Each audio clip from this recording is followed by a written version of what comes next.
Ptah-hotep. Introduction to Kemet, the missing link in Black history. I am Shakandugu Kemet. My goal is for you to learn and understand some information that you probably never came across before. For this reason, the beginning is going to be somehow meticulous because it's necessary. We are dealing with thousands of years of knowledge. We are going to deal with primary sources, originals. There's going to be name, dates, and places. So let's get right into it. Africa, Afuraka. I'm not going to waste time about the Middle East claim because it doesn't make sense, as you can see. I'm going to break down the word Kemet for you. That's a hieroglyph, the Meduneta. Now the first symbol, that's for Kem.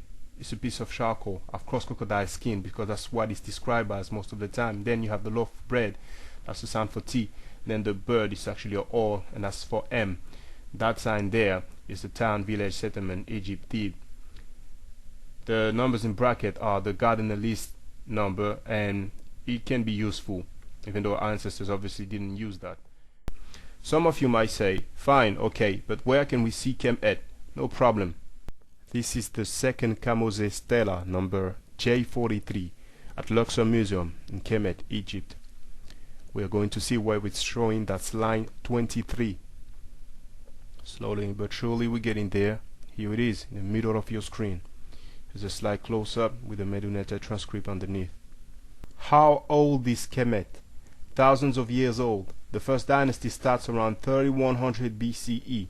Menes or Narmer or Mena is the king of the first dynasty.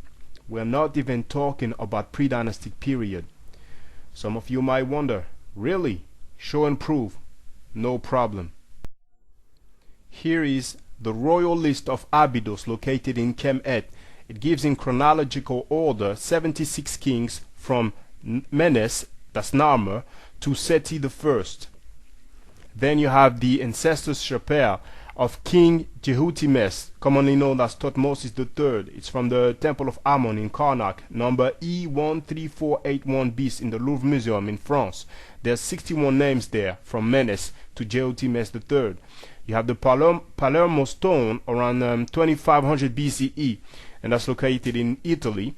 The Narmer's head, UC 15989 in Petrie Museum, London, and the famous Narmer palette, CG 14716 in Cairo Museum. This is 5,000 years old. Why is it called Egypt today? It comes from Het Ptah, the house of the Ka of Ptah, which gives Aegyptos in Greek, Aegyptus in Latin, and finally Egypt in English.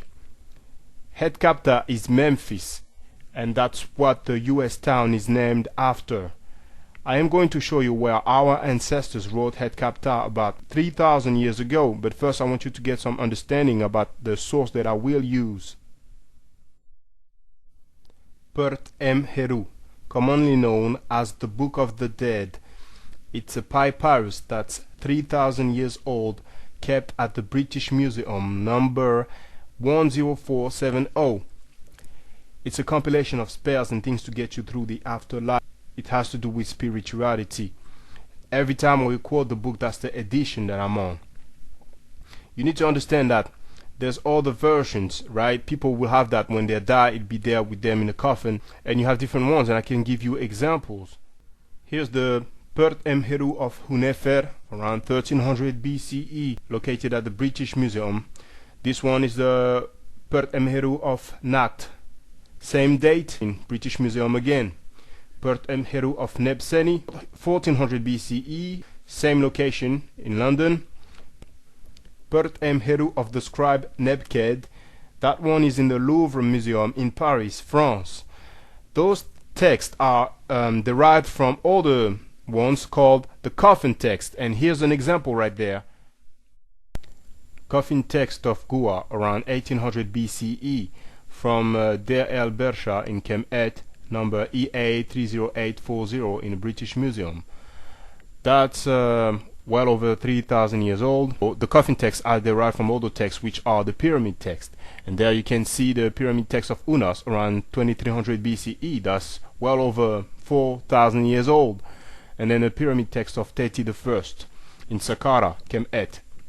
Okay, Now, why is it called the Book of the Dead? Because it was found in Coffin generally, like the one for the for Annie, for the scribe Annie, and we can check out the real name. It's actually in the book. So let's have a look. Page 28. The common name for the Book of the Dead, Ptah-hotep, which words have been variously translated, manifested in the light, coming forth from the day. Page 355, it tells you that it's on plate 5. Okay, and here's a breakdown of plate 5. Ptah-hotep. Now, why do we talk about plates? The papyrus of Ani was found, and it was 20 meters long. So, Wallis Budge, who bought it, cut it into 37 pieces. That's why we are talking about plates, and there we're dealing with plate 5, and I'm showing you where Ptah-hotep is written. Let's have a look now. We're going to zoom in. There it is. That's right there. So I'm just going to cut that and then show you the Meduneta transcript, and it's just right there, Ptah-hotep. You will notice that the hieroglyph is slightly different. It's because it's cursive hieroglyph. Remember, I told you I would show you Het Kapta. Let's go. Page 438. Check out the Meduneta for Het Kapta. Underneath we have the translation. That's line 7. There it is. Now, on the previous page it tells us that it's on plate 15. So let's bring it up. There it is. And we're going to zoom in. That's the one there. It's not that clear, so we look at another page. That's 490. Here's the Meduneta once again. It tells us that it's on plate 19, so that's plate 19 right there. We're gonna zoom in, and there we go. It looks slightly better. Here's a close-up, and you can see that it's made up of sign Q3, X1, V28, D28, and O49. Now you definitely know the origin of the word Egypt. Now we're gonna move on to something else. Let's deal with the word pharaoh. It doesn't mean king, it means house. On the left you have Sultan, the original name that our ancestors used to describe a king, and on the right you have the pharaoh symbols, the hieroglyphic signs. So it's all broken down to you, as well as Sultan, with the Gardiner list numbers if you want to take it further. Now on page 459, that's plate 16, you can see the word Sultan, and you have the translation. We're looking at line 6 right there. I am crowned upon my throne like the king of the gods. Now you do have the sign there, and also the 3 hatchets. They're not flag, they're actually hatchets. That's a symbol for Neteru. If you have one, then that's Neter. Okay, it's clear there in the middle. Another one that might be of interest to you. That's page 352, plate 2. We're looking at line 8. Homage to thee, King of Kings and Lord of Lords. That probably reminds you of something. Yes, Revelations 19:16. You have King of Kings and Lord of Lords. Also, Revelations 17:14, Lord of Lords and King of Kings. Let's move on. In this edition of the Ptah-hotep from the same author, we can see how to pronounce the word for praise and adoration, which is Toi, there on page 8, and then underneath you have it again, Toi, adoration. Now you can see that in the edition that we're dealing with on several pages. First you have page 339, there, line 1, hymn of praise to Ra. You also have it on page 342, there again, praise to Ra, page 347, and also on page 487, on page 496, and finally on page 511. So praise, adoration, Toi, praise of Ra, Toi, Ra. Doesn't that sound like something you heard before? Think harder. There it is. Now it might just be a coincidence, who knows, but I just wanted to show you that. Let's move on. You can look up the legend of the destruction of humanity, otherwise called the Book of the Celestial Cow or Book of the Heavenly Cow. Could be another coincidence, just like those names, Thutmose, Kamose, Amos, Amenemope. Next, Papyrus d'Aubierne at the British Museum, Compare the tale of two brothers with Genesis 39 verse 6 onwards. You have fun. Famine stella of King Josiah around 2600 B.C.E. In a period of 7 years, grain was corn. Compared with Genesis 41 verse 30, and there shall arise after them 7 years of famine. Papyrus Leiden in Holland between 1800 and 1600 B.C.E. Now, even if Moses existed, he wasn't even born yet. Chapter 2, line 10. Indeed, the river is blood. Exodus 7:20. The waters that were in the river were turned to blood. There's plenty of other so-called coincidences. Let's deal with them. Chapter 2. Blood is everywhere. Exodus 7:21. There was blood throughout all the land of Egypt. Chapter 2. Men shrink from human beings and thirst after water. Exodus 7:24. And all the Egyptians digged round about the river for water to drink. Chapter 2. He who places his brother in the ground is everywhere. Exodus 12:30. There was not a house where there was not one dead. Now, probably the most famous papyrus in the world, plate 31 and 32 of the Ptah-hotep, the papyrus of Ani, commonly called Negative Confessions, Admonitions of Ma'at, Declaration of Innocence, or Principles of Ma'at. We're going to have a look. It's on page 576 that is translated. Right now we are going to compare the laws of Ma'at with the 10 Commandments. Let's have a look. Page 576, like I said, from the translation. Negative Confession number 27, I have not blasphemed. Exodus 20 verse 7, you shall not misuse the name of the Lord. Negative Confession number 24, I have not transgressed the law. Exodus 20 verse 8, remember the Sabbath day by keeping it holy. Negative Confession number 4, I have not slain man and woman. Verse 13, you shall not murder. Negative Confession number 3, I have not stolen. Exodus 20 verse 15, you shall not steal. Negative Confession number 8 and 18 respectively, I have not uttered lies, I have slandered no man. Verse 16, you shall not give false testimony against your neighbor. 20 and 21, I have not debauched the wife of any man. Verse 17, you shall not covet your neighbor's wife. Hopefully you will forgive me if the quality is not so great. You're supposed to see it all right there in full screen mode. Also, let me avoid any confusion. If you see the Bible quoted, it doesn't mean that I believe in it. I'm the type of person who pay attention to the original, not the copy. And even though most people go the other way around, that's because they do not know any better. Some people might tell you, look, the ancient Egyptians worshipped the sun, and so on. You just quote Psalm 84, verse 11. For the Lord God is a sun and shield. Hopefully they'll leave you alone, because either they go by the book or they shouldn't tell you anything at all. You cannot just pick and choose what suits you. Let's move on. Now I have to do this, especially for those who don't know. They keep repeating lies, so we have to keep saying the truth. The race of the ancient Egyptians.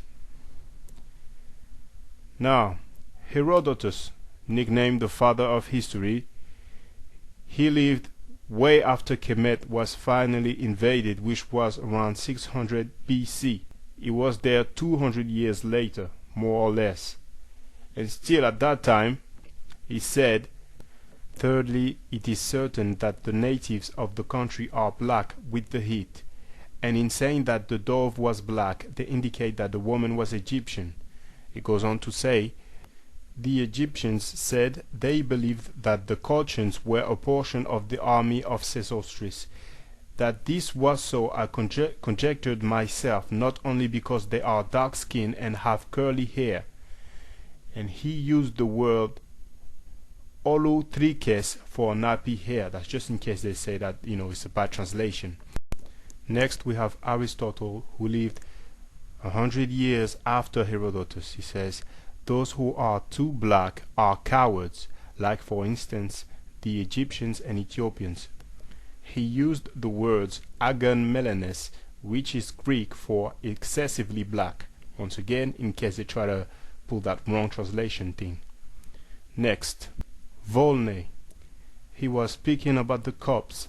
What a subject for meditation to see the present barbarism and ignorance of the Copts, descendants of the alliance between the profound genius of the Egyptians and the brilliant mind of the Greeks. Just to think that this race of black men, today our slave and the object of our scorn, is the very race to which we owe our art, science, and even the use of speech.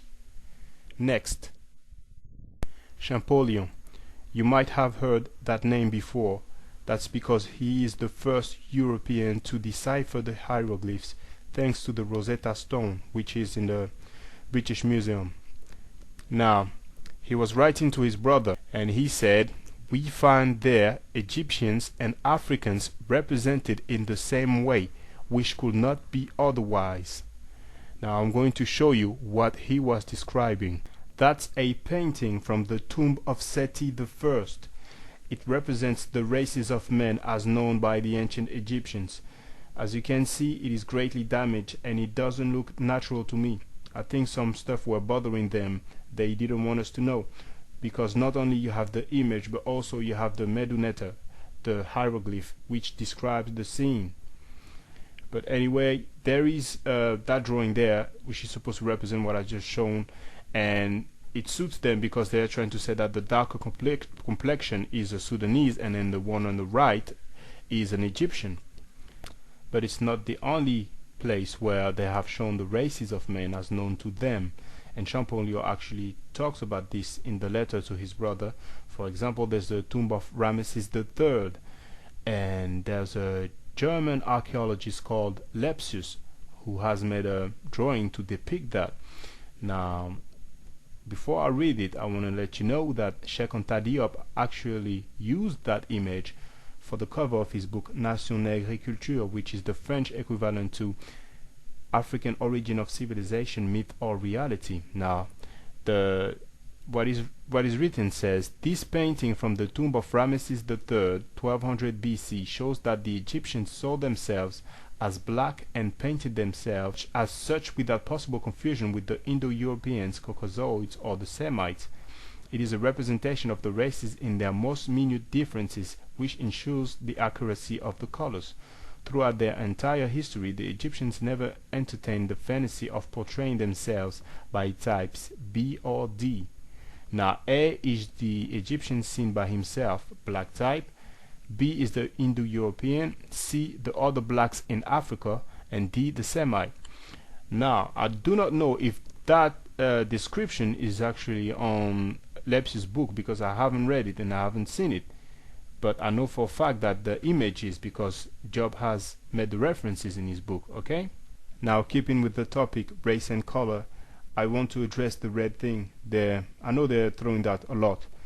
You need to understand that 3,000 to 4,000 years ago, people didn't just walk to a shop and say, "Hello sir, can I please have some black paint? Thank you." No, it didn't work like that. What they had to do is use the nature to come up with the coloring, okay?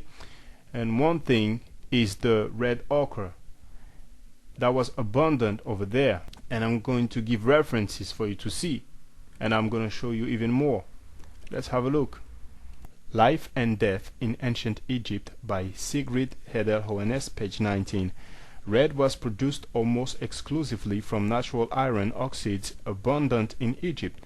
Egypt Revisited by Ivan van Sertima, page 53. Ancient Egyptians. The Dark Red Race Myth. The myth of the Egyptians belonging to the so-called Dark Red Race was created in the early 19th century and continues to be perpetuated by modern scholars and laymen. This premise is based primarily upon the color generally used to depict the ancient Egyptians on wall and papyrus paintings and statues. I am of the opinion, similarly expressed by the late Senegalese scholar Cheikh Anta Diop, that there was no such thing as a dark red race. This hue, in fact, was also used in a symbolic context. Now look at these sisters from Namibia. They are from the Himba tribe. They are covered in red. There's another one who is covered from head to toe, the whole body. You also have that in Kenya. You can see it there. And just in case you want to say it's only sisters so far, here's a brother. So you can get an idea. A few centuries from now, they probably say, look, those people in Namibia, they were not black, they were not African, they were of a red race, they came from, I don't know, who knows, they probably say Asia or whatever, blah, blah, blah. They probably say they were mixed race, then blah, blah, blah. Anyway, compare the crown with the hairstyle. Nefertiti, that's her real face. I know you're used to this one, but that one is fake, it's anonymous. I recommend to the sisters not to wear it. Here's a close-up. Now compare the braid on that brother there with Akhenaten's daughter. Compare Tutankhamun's necklace with this sister from Kenya. Check out the colors. Compare the shape of Akhenaten's head with this brother from Rwanda. Another Himba sister from Namibia, and Akhenaten's daughter on the right. Look at the top of the hair. Watch carefully. Another Tutsi brother. He's not the same as before, but obviously the hairstyle is similar. You can compare that with the blue crown. Have a look at Akhenaten's mother. This is Khufu. Djoser. You can see they didn't like his nose. Ptah-hotep. No, this is not a fez. Taharqa. Akhenaten lived around 1300 BCE. David, if he existed, lived around 1000 BCE. That's 300 years apart. Akhenaten was there 3 centuries before David, if he existed. I'm going to show you a case of plagiarism. Some might say it's just a coincidence. What you are looking at is the hymn to Aten, otherwise called the Great Hymn to Aten. Now Aten is the god that Akhenaten was worshipping. Don't want to go through the whole story because it's available, but this was found in Armana. The original name was Akhet Aten, which means the horizon of Aten. That sounds similar to Akhenaten's name. Now what I'm about to do is compare the hymn to Aten with Psalm 104, and I will only say the verses because it's all in the same chapter, which is once again Psalm 104. Hymn to Aten. When you set in the western horizon of the sky, the earth is in darkness. Verse 20. You bring on darkness and night falls. Hymn to Aten. Every lion comes forth from his den. Verse 21. The young lion roar after their prey. Hymn to Aten. At daybreak, when thou arisest on the horizon. Verse 22. The sun ariseth. Hymn to Aten. All the world, they do their work. Verse 23.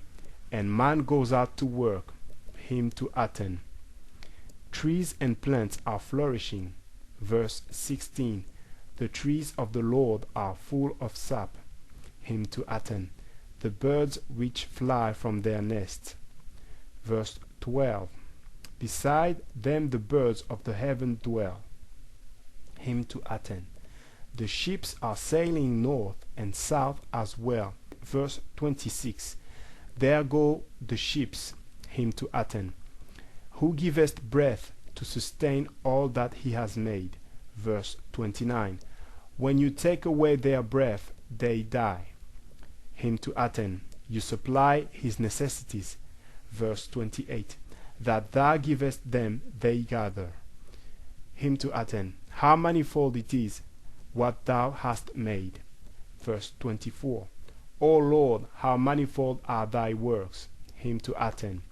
For thou hast set a Nile in heaven, that it may descend for them and make waves upon the mountains. Verse 13. He waters the hills from his upper chambers. Him to attend, thou makest the seasons in order to rear all that thou hast made, the winter to cool them, and the heat that they may taste thee. Verse 19. He appointed the moon for seasons. The sun knows it's going down. Now, what is the most common symbol when you think of justice? Most of the time that's a woman who is usually blindfolded with a scale. Now look at plate 3 from the Papyrus of Ani, which is once again in the British Museum. In the middle you have a scale. On the left of the scale, whoever is being judged, that's his heart inside of that vase. On the right you have the feather of Maat, which is the Nether, the goddess of truth, justice, reciprocity, and so on. So once again, a feminine principle. Okay, when you think of a jury, you think of a tribunal. There's 12 people who make up the jury. Now let's look on the top. You have 12 people on the top, okay, just above the scale of justice. This, some people might say, it's just a coincidence once again, but I don't care. This is a fact, and you can just make up whatever you want of it. But just be reminded that this is about 3,000 years old. Okay, let's move on. Now what you are looking at is the Dendera zodiac, located in the Louvre Museum in France. It was originally in Kemet. It represents the stars, and because of the presentation format you might not be able to see it in details, but if you put Dendera zodiac on search engines you should see some better representations. It's the oldest zodiac known, the oldest circular zodiac known. Some of you might have heard about a mention of Israel in an ancient Egyptian document. They are talking about the Merneptah stele, erroneously called the Israel stele. It's in Egypt, in the Cairo Museum. Now I'm going to show you the line, the part that they claim means Israel. Okay, on the actual stele you read it from right to left, but for clarity's sake you're gonna see it underneath from left to right. So what I've done, right, because it's a bit technical there, is for those who want to take it further and maybe learn the hieroglyphs, the Meduneta, I have put the meaning of each symbols, and underneath I have put their number according to the Gardiner list. Okay, so then you basically have a breakdown of the meaning of that actual part. It's not the whole sentence, but that's the part that we are interested in.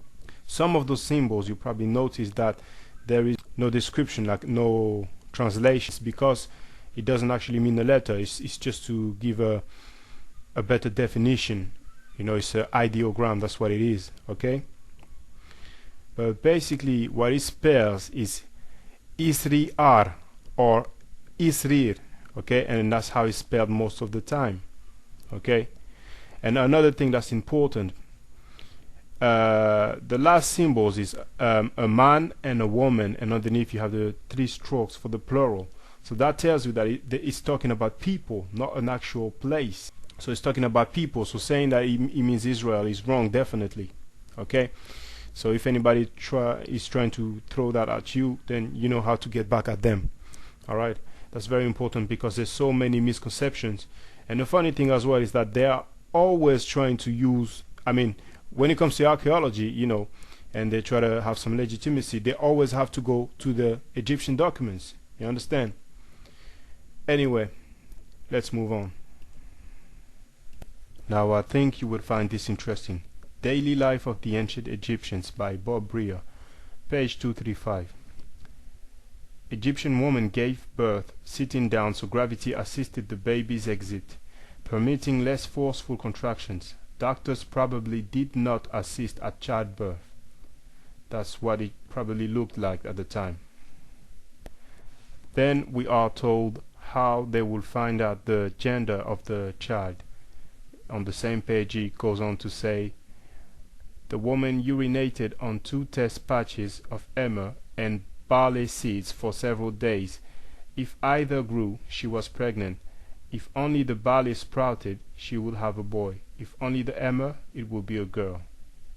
Okay, soon I will show some visuals, but before that I want you to see once again how they have copied some writings from our ancestors and it ended up in the Bible. What we're going to deal with is Amenemope, who lived between 1290 and 1190 B.C.E. That was during the 19th dynasty, and his writings are in the British Museum. It's called the Amenemope papyrus, and it's dated around 1000 BCE. We're going to compare that with the Proverbs, and Solomon is the alleged author of the Proverbs. He lived around 950 BCE, so you can clearly see that Amenemope was around way before that. Okay. Now, Amenemope's instructions, chapter 1. Give your ears and hear what is said. Proverbs 22:17. Bow down thine ear and hear the words of the wise. Amenemope, chapter 1. Give your mind over to their interpretation. It is profitable to put them in your heart. Proverbs 22:17. And apply thine heart unto my knowledge. Amenemope, chapter 6. Do not displace the surveyor's marker on the boundaries of the arable land. Proverbs 23:10. Remove not the old landmark, and enter not into the fields of the fatherless. Amenemope, chapter 7. If riches come to you by theft, they will not spend the night with you. They have made themselves wings like geese, and they fly up to the sky. Proverbs 23:5. Whilst thou set thine eyes upon that which is not, for riches certainly make themselves wings, they fly away as an eagle toward heaven. Amenemope, chapter 9. Do not fraternize with the hot-tempered man, nor approach him to converse. Proverbs 22:24. Make no friendship with an angry man, and with a furious man thou shalt not go. Amenemope, chapter 10. God hates one who falsifies words. His great abomination is duplicity. Proverbs 12:22. Lying lips are abomination to the Lord, but they that deal truly are his delight. Amenemope, chapter 11. Do not covet the property of the dependent. Proverbs 22:22. Rob not the poor, because he is poor. Amenemope, chapter 13. Better it is to be praised as one loved by men, than wealth in the storehouse. Proverbs 22:1. A good name is rather to be chosen than great riches, and love in favor rather than silver and gold. Amenemope, chapter 17. Make not for yourself a measure of 2 capacities. Proverbs 20:23. Divers weights are an abomination unto the Lord, and a false balance is not good. Amenemope, chapter 21. Do not circulate your words to others, nor fraternize with one who is too candid. Proverbs 20:19. He that goeth about as a tale-bearer revealeth secrets, therefore meddle not with him that flattereth with his lips. Now there's a bit left. I will still quote the Proverbs, but those parts coming are copied from the wisdom of Ptah-hotep. He lived around 2400 BCE. There's 2 fragments in the British Museum, and there's a Price papyrus in France written between 2000 and 1600 BCE. They are basically copies of earlier writings. And remember that Solomon, if he existed, lived around 950 BCE. Ptah-hotep wisdom. Don't be proud of your knowledge. Consult the ignorant and the wise. Proverbs 1:5. A wise man will hear and will increase learning. Ptah-hotep wisdom. If you meet a disputant in action, you will make your worth exceed by silence. Proverbs 17:14. The beginning of strife is as when one letteth out water. Therefore leave off contention before it be meddled with. Ptah-hotep wisdom. If you are one among guests at a table of one greater than you, look at what is before you. Proverbs 23:1. When thou sittest to eat with a ruler, consider diligently what is before thee. Last one. Ptah-hotep wisdom. Do not boast at your neighbor's side. One has great respect for the silent man. Proverbs 17:28. A fool, when he holdeth his peace, is counted wise, and he that shutteth his lips is esteemed a man of understanding. They say a picture is worth 1,000 words. So let's have a look at a few. We're going straight to Giza. Now I know you know this, you saw this. Check out Orion. That's Orion's belt. Did you know that it was a line? And the pyramids, they're the oldest and the only remaining of the 7 wonders of the world. I'm not surprised they had to come up with the new wonders of the world. Now, leaving Giza, let's have a look at Saqqara.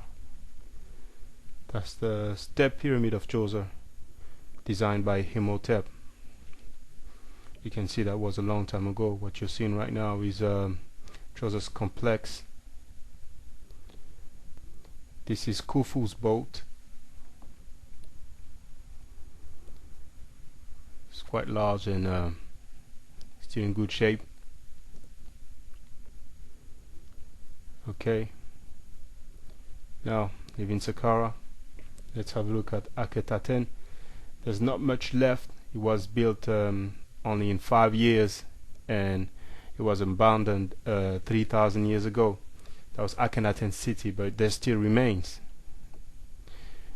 Leaving Akhenaten, let's have a look at Abydos. This is Seti the first temple, and that's inside. Now, leaving Abydos, we're having a look at Dendera. Here's a complex, another view. This is Heteru's temple, Hathor. Okay, leaving Dendera. Let's have a look at Luxor, probably the most famous place, especially for tourists. Looks lovely, doesn't it? That's the Hypostyle Hall, sorry. You see, there's one obelisk missing. It's because it was taken to Paris, in France. Leaving Luxor, having a look at Edfu.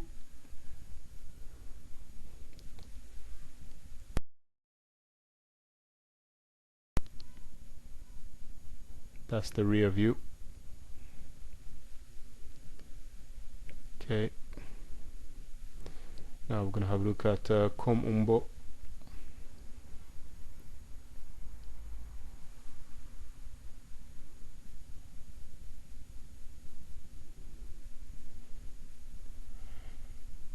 And Philae. It's very important that you see this. You know, when we talk about our history, it's backed up by archaeology, amongst all the other things that are all over the world in museums. It is still over there. Abu Simbel, a very lovely one as well. Very, very, very nice.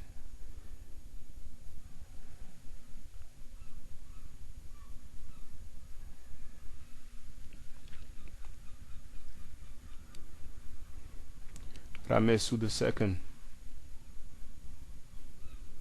Okay, that was just a quick overview. There's so much more to see. This is actually in Sudan, in Meroe. That's a temple for Ammon, to Ammon, and that's a few of the pyramids that are over there. This shows what we came from and what we got to. That's the first Trinity, Heru, Osar, and Aset. I want to thank my brothers and sisters who are down with Kemet, who are down with Africa, Afuraka, who represent. And it might sound funny, but most of the people that I am thanking, I do not know them. We are scattered all over the world, and we are trying to our best to open our people's eyes. I want to let you know that I know how it feels when your family and your friends and people around you take you for granted, do not take you seriously, might even try to, ridicule you, laugh at you, imply that you are almost crazy because you are not trapped into a belief system like most our people do. Okay? I really know how it feels. I want you to stay strong. I know it's easier said than done, but I feel like telling you that, I know, normally for us life is hard anyway, but when you do not follow the status quo, then it's even harder, obviously. So thank you for the job you're doing. Most of you are doing it online. Also, you try to do it, with the people you know. But once again, when people know you, they take you for granted. It's a shame, but that's the way it is most of the time. Okay. Now, I hope that you liked what you saw so far, and I hope also that you are going to understand that, as the title says, it's an introduction to Kemet, just an introduction. We're talking about an empire that lasted well over 3,000 years, and that's a dynastic period. Also, I would like you to not let anybody keep on lying about our ancestors, about this slavery myth in Kemet, about this alleged enslavement of the Hebrews, because this is all fiction, as history and archaeology shows us. It is really sad when we think about them. They lived good, they did good, they didn't go and assault people for no reasonable reason. They were defending themselves because they used to be attacked, okay? But there's no comparison, with the way that they used to live and the way that the others used to live, And then today, centuries later, we are basically cursing them. It's a very sad thing. Now, for all those of you who have, we might call it belief or spirituality, just think about it. The same ancestors who laid down a foundation for you, then today you see them as evil people who enslaved and did so many horrible things. And it's wrong, it's false, it's not true, it's fictional. Yet you do not seem to have much condemnation for the people who really enslaved us and did so many horrible things, and who for the most part are still doing it. You need to be fair. Okay? And really, we are so lucky that all these things have remained, that you can go all around the world and see the reliefs, see the writing, the Meduneter, the hieroglyph on papyrus, on walls, paintings, and not only those who are all around the world, but also those that are still in Kemet. And you are probably aware that a lot of writings and statues and such are being chiseled out, destroyed. It's just a good thing to share the information, fair play, but I would like to take it to another level, and I cannot do that by myself. And really, as far as I'm concerned, there is no proper foundation in falsehood. See, I hear a lot of talk about quote-unquote unity, many times coming from some of us who are into what's called the three major belief system, because at the end of the day they kind of have the same patriarchs and the same prophets. We have ancestors who have written literature way before those people, and we happen to find out that they have been copied, but yet we do not call them prophets, our own ancestors. We take the copies and we consider it holy as a people. You understand what I'm saying? But not the writings of our ancestors. I would like to say that as a people, we should be humble and realize when we are wrong. But most of us don't, because we have spent so many years into a belief system. We just do not want to take another route. And then at the same time, we're going to claim to be open-minded. Come on. You understand what I'm saying? Anyway, asante sana, meda ACP. Thanks to the Neteru. Thanks to you, my brothers and sisters. Thanks to all the elders, the people my age, the people younger who represent, share the knowledge. Thanks to all those who do not lie to our people, because there's many who are lying to our people, and that's really sad. We don't need lies to get by. We need to be able to face the truth. Hotep.